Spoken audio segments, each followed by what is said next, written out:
sanadihii ugu dambeeyay waxaa isbedel xooggan oo dhanka ganacsiga laga dareemaya magaalada Baydhabo. Markaad marayso wadooyinka isaga dhex goosha bartamaha magaalada, waxaa mar kaliya indhahaagu ay qabanayaan boorar kala duwan oo lagu xardhay magacyo astaan u ah ganacsiyada ugubka ku ah oo isla markaana laga hirgeliyay bartamaha magaalada Baydhabo ee xarunta gobolka Bay. Xarumaha ganacsi oo xilligan laga hirgeliyay oo casriga waxaa ka mid ah Kalkaal Supermarket oo maanta xariga laga jaray. Kalkaal Supermarket oo aad moodo inay dawaay u tahay baahiyaha dhanka ganacsiga oo xilligan ka jira magaalada Baydhabo. Inta aan ku sugnaa gudaha xarunta casriga ee Kalkaal Supermarket, waxaa indhahaygu ay qabanayeen hilibka freeshka ah, qajaarka oo dhaqaatiirta Soomaaliyeed inta badan ay ugu magacdareen abuuraha hurdada freeshka ah, buskudka caruurta, noocyada kala duwan ee shoppingka ragga iyo dumarka, caanaha caruurta iyo sidoo kale caanaha kale ee la siiyo dadka bukaanada ama da'da ah. Qaar ka mid ah macaamiisha kala duwan ee aan kula kulmay Kalkaal Supermarket oo ay ugu horeyso Safiya Cabdullaahi Daahir ayaa dhankooda waxay ka hadleen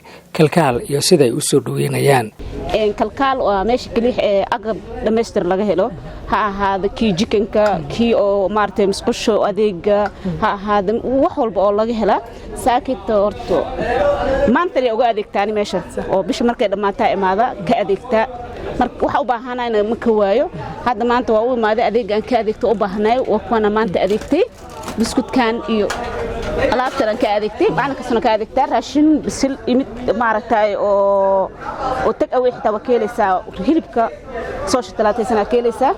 qudaar sidoo kale keelaysa, afakaadada Apple-ka wax walba yaalo ka adeegana. Waad mahadsantahay. Bal halkan iyo goobaha kale dabcan waad u jeedaa ishoonu marqaatiga ka tahay badan u dhaxay. Bal dadka dhalinyarada ah reer Koonfur Galbeed halkan furayo qarashkan faraha badan galiyay, maxay tahay fariinta u jeedin lahayd iyo kuwa kale ee loo baahnaa inay ku daydaan?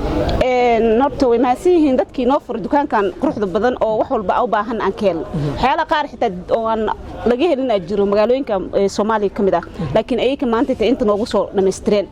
wax walba yaalo. dadka kale oo maaragtay inay dhalinyarta kale oo opportunity-gan oo lacagta haystaan inay ku sameystaan ay ku encourage gareyn lahaay oo maaragtay business noocan oo magaalada ay ku soo kordhiyaan. Wallaahi marka hore ciidanka dhaw TV-ga Koonfur Galbeed tan lamaadna may leeyahay عميل كوبون أنا كالكال ما يبغى إذا كفرح سنة ما يلاقي أديكي شبهني كردي ما يبغى مرة كستنا ما يلاها والكستو مجالة بروحية ما يبغى لها أنت مجالة كبدا ما نحن واعين لا يرد هذي هنا خاصة بتكا حافظ أنت كين أو بردالة لا أنت لو بحثي والولب ما يلاقي شوف أو حافظ أن أنت لها كردي إذا كفرح سنة تنكلنا كالكالنا ما يلاها دوا هذا ما يلاقي بزنس كنا إذا دواعين halkan waxaad u maadin bal mahada wallahi been ko hindana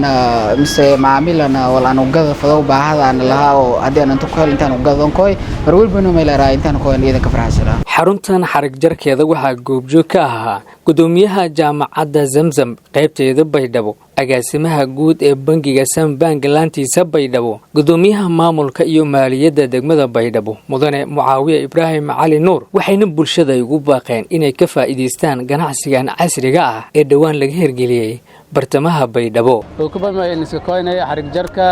supermarket Kalkaal